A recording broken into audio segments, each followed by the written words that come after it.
रात के करीब 12-15 बजे थे। बारिश तेज हो रही थी और आसमान में बिजली लगातार चमक रही थी। रवि और उसकी पत्नी मीता पिछले हफ्ते ही नए घर में शिफ्ट हुए थे। शहर के बाहर पुराना लेकिन बड़ा घर।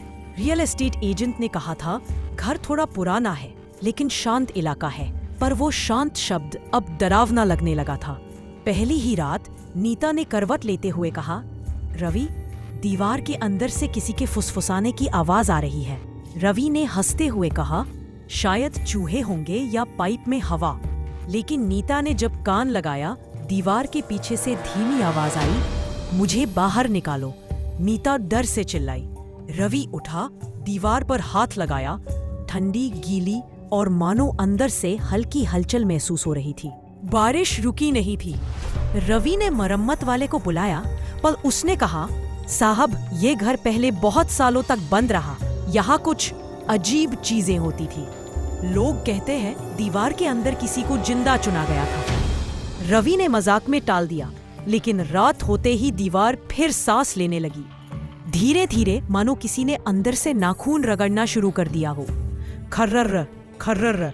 रवि ने टॉर्च उठाई, दीवार पर रोशनी मारी और देखा, नमी की जगह खून की पतली धार बह रही थी। नीता अब डर से सो नहीं पा रही थी।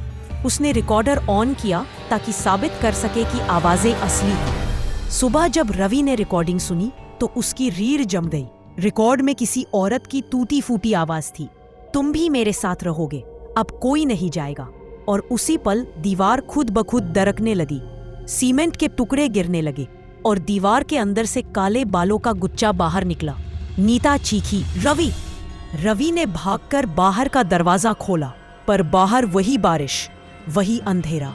और अचानक पीछे से नीता की आवाज आई, रवि!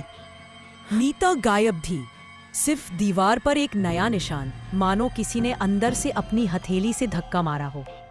धीरे धीरे वो निशान सूखकर खून में बदल गया। कहानी यही खत्म नहीं हुई, क्योंकि अगले किराएदार ने कुछ महीनों बाद एजेंट से कहा, सर, इस घर की दीवारों से रात को कोई नीता नीता कहकर पुकारता है।